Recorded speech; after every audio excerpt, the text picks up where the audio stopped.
diuraikan oleh para ulama di dalam kitab-kitab aqidah terkait tentang syahadat la ilaha illallah. Antara an-nafyu dan al-itsbat sebagai dua rukun dari syahadat ini harus ada di dalam diri seorang mukmin. Karena tidak akan mungkin tegak syahadat tersebut jika hilang salah satu dari dua rukun ini. Bagaimanapun kaum muslimin yang dimuliakan oleh Allah Tabaraka wa Ta'ala, ketika seseorang melaksanakan ibadah, ketika seseorang beribadah menyembah Allah Subhanahu wa Ta'ala, melakukan ketaatan, namun bersamaan dengan itu dia tidak menafikan, bahkan dia melakukan pengagungan dan peribadatan juga kepada selain Allah, maka apa yang telah dia lakukan ini akan sia-sia. Sebagaimana jika seseorang ada pada dia an-nafyu, dia tidak mengibadati selain Allah, dia tidak yakin kepada selain Allah Subhanahu wa Ta'ala yang harus diagungkan, yang harus disembah. Namun bersamaan dengan itu dia juga lalai dari ibadah dan ketaatan di dalam apa yang Allah Subhanahu wa Ta'ala perintahkan. Juga hal ini tidak akan membuat tegaknya syahadat tersebut. Makanya kaum muslimin yang dimuliakan oleh Allah, dua rukun di dalam syahadat la ilaha illallah, yaitu an-nafyu, menafikan segala bentuk pengagungan kepada selain Allah, sekaligus melaksanakan ketaatan dan ibadah hanya kepada Allah Subhanahu wa Ta'ala semata. Inilah yang menjadi dua pokok dan tiang dari syahadat ini, yang menjadi bagian dari rukun di syahadat ini. Karena jika sebagaimana yang tadi kita uraikan, hilang salah satu dari dua rukun ini, seperti kaum muslimin yang dimuliakan oleh Allah, seseorang yang taat beribadah kepada Allah, jangan tanya lagi bagaimana ketaatan dan ibadahnya serta kekhusyuan dia di dalam melaksanakan ibadah-ibadah, ketaatan demi ketaatan, termasuk yang wajib, begitu juga yang sunnat. Tapi ketika tidak ada an-nafyu, tidak menafikan bentuk peribadatan kepada selain Allah, seperti dia melakukan satu saja dari bentuk kesyirikan. Apa kata Allah Tabaraka wa Ta'ala di dalam Al-Quranul Karim? Ketika Allah Subhanahu wa Ta'ala berfirman, Allah mengatakan kepada Nabi Muhammad sallallahu alaihi wasallam, "Wa laqad uhiya ilaika wa ila alladhina min qablika." Kata Allah Subhanahu wa Ta'ala, sungguh telah diwahyukan kepada engkau wahai Muhammad, wa ilal ladzina min qablika, dan juga telah diwahyukan sebagaimana juga telah diwahyukan kepada nabi-nabi sebelum engkau. Apa yang Allah wahyukan kepada Nabi Muhammad dan juga nabi-nabi sebelumnya? La in asyarakta, kata Allah Subhanahu wa Ta'ala, jika engkau melakukan satu saja dari apa yang termasuk dalam bentuk kesyirikan, maka kata Allah Tabaraka wa Ta'ala, la yahbatanna amaluka, maka akan sia-sia amalmu. Bagaimanapun ibadah yang dilakukan, bagaimana kita melihat dan membaca seperti apa ibadah Nabi sallallahu alaihi wasallam, saking hebatnya ibadah Nabi sallallahu alaihi wasallam, maka ketika sebagaimana disebutkan di dalam hadis, ada tiga lelaki yang bertanya an a'malin Nabi sallallahu alaihi wasallam fi sir. Mereka ingin tahu seperti apa ibadah dan ketaatan Nabi sallallahu alaihi wasallam khususnya di rumahnya yang tidak terlihat oleh orang. Mereka bertanya kepada keluarga Nabi sallallahu alaihi wasallam. Lalu keluarga Nabi menceritakan bagaimana Nabi di dalam ibadahnya. Di antaranya kaum muslimin apa yang diceritakan di dalam riwayat Ummul Mukminin Aisyah radhiyallahu anha. Ketika Ummul Mukminin menceritakan bagaimana salat malamnya Nabi sallallahu alaihi wasallam, hatta warima qadamah. Kata Aisyah radhiyallahu anha, "Fala tas'alu an husnihinna wa tulihin, jangan tanya bagaimana bagus dan panjangnya salat Nabi sallallahu alaihi wasallam. Hatta warima qadamah, hingga bengkak kedua tumit Nabi sallallahu alaihi wasallam. Begitu ibadah yang dilakukan oleh Nabi sallallahu alaihi wasallam. Jika kaum muslimin kita ingin lebih detail lagi tentang bagaimana panjangnya salat malam Nabi tersebut, mari kita simak hadis yang diriwayatkan oleh Abdullah ibnu Mas'ud. Ketika Abdullah ibnu Mas'ud menceritakan satu malam dia menginap di rumah Nabi sallallahu alaihi wasallam, yaitu di rumah salah seorang istri Nabi yang kebetulan adalah bibinya. Maka ketika malam itu Ibnu Mas'ud yang masih kecil, dia tidak tidur. Dia ingin melihat bagaimana ibadah Nabi sallallahu alaihi wasallam pada malam itu. Lalu kemudian Abdullah ibnu Mas'ud mengatakan, aku melihat Nabi sallallahu alaihi wasallam qama min firasyih. Aku melihat Nabi sallallahu alaihi wasallam bangkit dari tempat tidurnya. Fa akhadha wudu'ah. Lalu Nabi sallallahu alaihi wasallam mengambil air. Fatawadda'a. Lalu Nabi sallallahu alaihi wasallam berwudu. Kemudian dikatakan oleh Abdullah ibnu Mas'ud, thumma shalla. Lalu Nabi sallallahu alaihi wasallam salat. Melihat ini, kaum muslimin yang dimuliakan oleh Allah, Abdullah ibnu Mas'ud mengikuti Nabi sallallahu alaihi wasallam. Dia pun bangkit, dia pun berwudu, lalu dia salat bersama Nabi sallallahu alaihi wasallam. Lihat apa yang diceritakan oleh Abdullah ibnu Mas'ud. Setelah Nabi sallallahu alaihi wasallam pada rakaat yang pertama, Nabi sallallahu alaihi wasallam membaca Al-Fatihah. Thumma syara'a fil Baqarah. Lalu Nabi sallallahu alaihi wasallam syara'a fil Baqarah. Artinya Nabi membaca dari awal surat Al-Baqarah. Apa kata Abdullah ibnu Mas'ud yang ketika itu salat bersama Nabi sallallahu alaihi wasallam, bermakmum kepada Nabi sallallahu alaihi wasallam? Dan ini salah satu dalil kaum muslimin yang dimuliakan oleh Allah. Hadis Abdullah ibnu Mas'ud ini dalil yang dijadikan dalil oleh para ulama tentang bolehnya salat sunnat atau salat malam berjamaah. Abdullah ibn Mas'ud salat di samping Nabi SAW. Ketika Nabi membaca surat Al-Baqarah, dari awal surat Al-Baqarah, apa kata Abdullah ibn Mas'ud? Fadhanantu annahu yarka'u fi miyah. Aku mengira, ini dalam salat, aku mengira Nabi SAW akan ruku setelah ayat ke-100. Fatajawaz. Begitu lewat ayat ke-100 dari surat Al-Baqarah, Nabi SAW melewati, lanjut. Masih di rakaat yang pertama.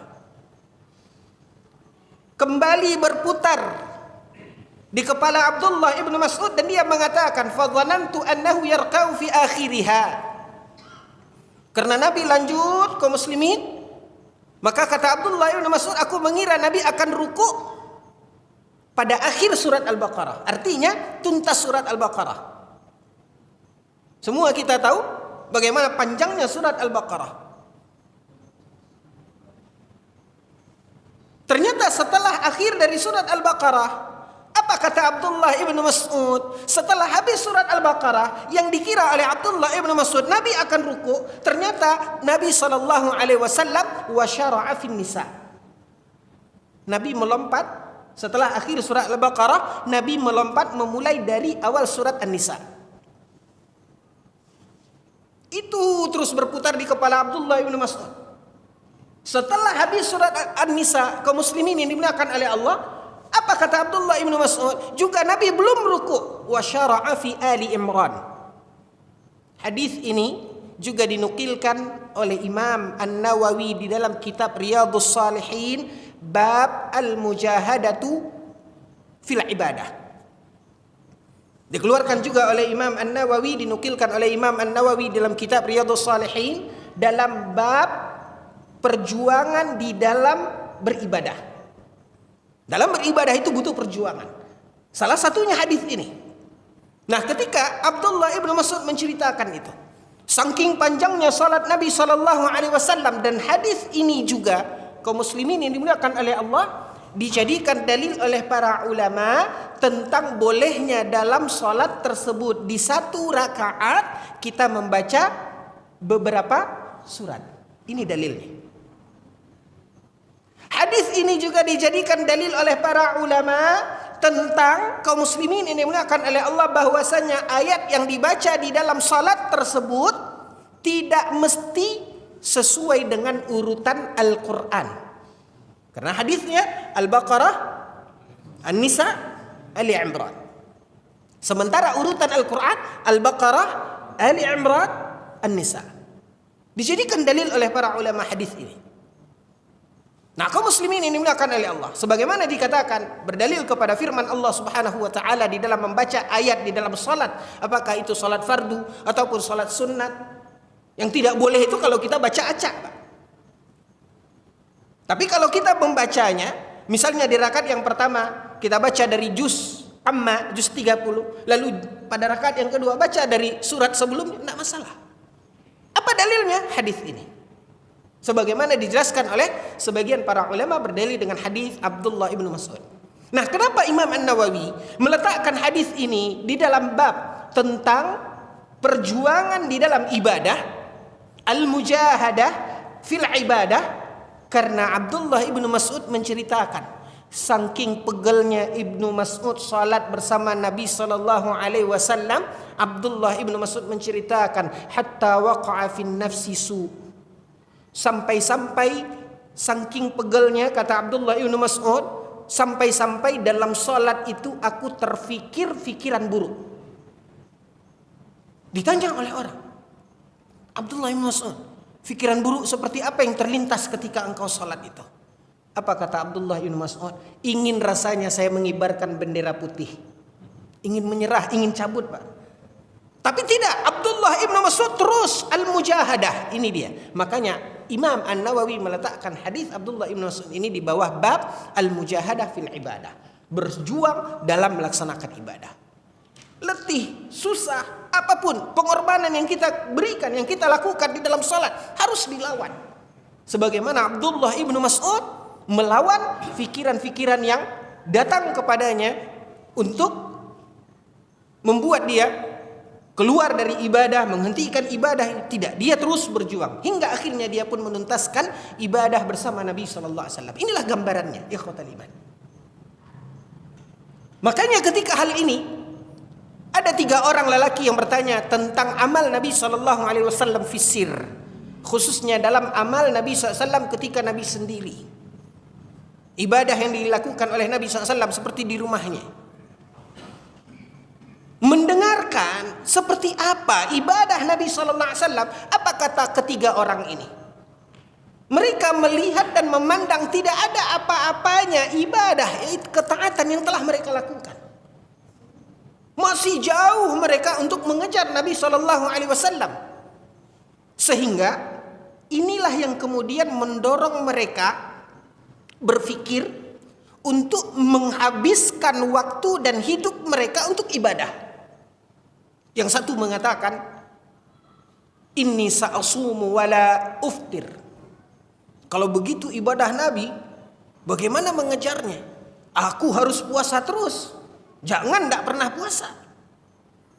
Setelah mendengar bagaimana salat Nabi SAW, salat malam Nabi SAW, yang kedua mengatakan, sa'aqumu wala anam. Untuk mengejar ibadah Nabi SAW ini aku tidak akan tidur, aku akan salat sepanjang malam. Yang ketiga mengatakan wala atazawwajun nisa. Dia menyadari selama ini kelalaian karena kesibukan dia di dalam rumah tangganya membuat dia lalai meninggalkan ibadah. Bagaimana dia akan mengejar ibadah Nabi SAW? Maka dia pun berpikir dia tidak akan menikah. Dia akan fokus, dia akan curahkan hidupnya untuk beribadah. Nah, ini yang memicu mereka, kaum muslimin yang dimuliakan oleh Allah. Tapi apakah ini dibolehkan, dibenarkan oleh Nabi SAW? Ketika Nabi mendengarkan ini, Nabi memanggil ketiga orang tadi. Lalu Nabi SAW mengawalinya dengan mengatakan kepada ketiga mereka, ama antum taquluna kadza wa kadza, kaliankah yang tadi mengatakan ini dan ini dan ini? Mereka mengatakan, bala ya Rasulullah, benar ya Rasulullah. Apa kata Nabi SAW? Ana atqakum. Aku adalah orang yang paling bertakwa di antara kalian. Asumu wa uftir. Ada kalanya aku berpuasa, ada kalanya aku tidak puasa. Aqumu wa anam. Dan ada kalanya aku qiyam melaksanakan salat di malam hari, dan ada kalanya aku tidur. Wa tazawwajun nisa, aku juga menikah, kata Nabi SAW. Faman raghiba an sunnati falaysa minni. Kata Nabi SAW, inilah sunnahku, kata Nabi. Barang siapa yang tidak mengikuti sunnahku, maka bukanlah dari golonganku. Begitu Rasulullah SAW mengatakan. Nah, kaum muslimin, a'azzani Allah wa iyyakum. Nabi yang begitu ibadah beliau. Kembali kita ke pokok bahasa. Apa kata Allah Subhanahu wa taala? La in asyarakta. Wahai Muhammad, kata Allah, la in asyarakta, jika engkau melakukan kesyirikan. Bagaimanapun ibadah yang dilakukan oleh seseorang, tapi ketika dia juga melakukan ibadah untuk selain Allah, mengagungkan selain Allah, pengagungan yang menjadikan dia sebagai sembahan, sebagai Tuhan, maka kata Allah Subhanahu wa taala, kalau ini ada, la yahbatanna amaluka. Amalmu yang banyak tadi akan sia-sia. Makanya kaum muslimin yang dimuliakan oleh Allah, an-nafyu wal itsbat, menafikan segala bentuk pengagungan dan peribadatan kepada selain Allah yang dikatakan dengan kesyirikan, ini harus ada. Sebagaimana kita juga harus beribadah kepada Allah Subhanahu wa taala, karena dua-duanya ini adalah rukun dari la ilaha illallah, yang tidak bisa hilang salah satu dari keduanya. Lalu kemudian tidaklah akan lengkap la ilaha illallah kecuali dengan wa asyhadu anna Muhammadar Rasulullah. Apa saja bentuk dari kesyirikan yang harus kita nafikan dari kehidupan kita, diajarkan oleh Rasulullah. Apa saja jalan-jalan yang akan dapat menjerumuskan kita kepada kesyirikan itu diuraikan oleh Rasulullah. Bagaimana cara kita beribadah kepada Allah, menunaikan kewajiban kita beribadah kepada Allah, dan seperti apa dan kapan, bagaimana, tidak akan mungkin kita tahu tanpa penjelasan dan contoh dari Nabi SAW. Makanya kaum muslimin yang dimuliakan oleh Allah, antara asyhadu an la ilaha illallah wa asyhadu anna Muhammadar Rasulullah tidak bisa dipisahkan. Makanya Allah Subhanahu wa taala mengatakan di dalam Al-Qur'an, Allah tabaraka wa taala berfirman, "Qul in kuntum tuhibbunallah fattabi'uni." Apa kata Allah dalam Al-Qur'an? Katakan kepada mereka, wahai Muhammad, sampaikan kepada mereka, teriakkan ke telinga mereka, in kuntum tuhibbunallah, jika memang, kalaulah memang seperti yang kalian katakan, kalian cinta kepada Allah, kalian beribadah kepada Allah, kalian mentauhidkan Allah, maka apa tandanya? Apa barometernya? Fattabi'uni, maka ikutilah aku. Karena jika seseorang tidak mengikuti Nabi Muhammad sallallahu alaihi wasallam dan tidak mengikuti sunnah Nabi sallallahu alaihi wasallam, bagaimana beribadah, seperti apa Nabi sallallahu alaihi wasallam contohkan ibadah tersebut, maka bohong ketika dia mengatakan dia mencintai Allah, dia beribadah kepada Allah, kalau dengan tidak mengikuti sunnah Nabi sallallahu alaihi wasallam. Makanya kaum muslimin yang dimuliakan oleh Allah, inilah yang mengukuhkan apa yang harus kita patrikan dalam kehidupan beragama kita. Antara syahadat la ilaha illallah dan syahadat Muhammadar Rasulullah tidak bisa dipisahkan. Karena tidak mungkin seseorang akan benar dan tegak la ilaha illallah tanpa Muhammadar Rasulullah. Dan kenapa dia mengikuti Nabi yang telah Allah Subhanahu wa taala utus ini? Untuk apa? Untuk mewujudkan tujuan ini. Dua hal yang tidak bisa dipisahkan. Makanya kaum muslimin, a'azzani Allah wa iyyakum.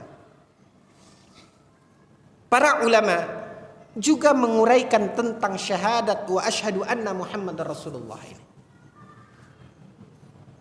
Ada konsekuensi yang harus ada di dalam syahadat ini. Sehingga terjawablah jika kita pertanyakan, seperti apa kita meyakini Nabi itu adalah utusan Allah, adalah Rasul Allah, bukan hanya ucapan di bibir saja. Ada yang menjadi konsekuensi dari ucapan tersebut, sebagaimana yang diuraikan oleh para ulama di dalam kitab-kitab akidah. Di antaranya kaum muslimin yang dimuliakan oleh Allah, tasdiquhu fima akhbar. Ini konsekuensi yang pertama, yaitu meyakini apapun yang dikhabarkan oleh Nabi SAW. Apapun yang diceritakan dan apapun yang disampaikan oleh Nabi SAW harus kita yakini. Kenapa? Karena yang mengatakan itu adalah orang yang Allah telah pilih menjadi Rasul. Maka apapun kaum muslimin yang dimuliakan oleh Allah, in sahhatir riwayah, jika kita mendapatkan riwayat yang sahih, apa yang diceritakan dan disampaikan oleh Nabi SAW, yakini, ambil, karena itu kebenaran. Tasdiquhu fima akhbar. Termasuk kaum muslimin, termasuk meyakini apapun yang dikhabarkan oleh Nabi SAW tentang tata cara ibadah. Fa inna khairal hadyi hadyu Muhammadin sallallahu alaihi wasallam. Bagaimana cara kita beribadah kepada Allah Subhanahu wa taala? Nabi menunjukkan, dan petunjuk Nabi sallallahu alaihi wasallam adalah sebaik-baik petunjuk.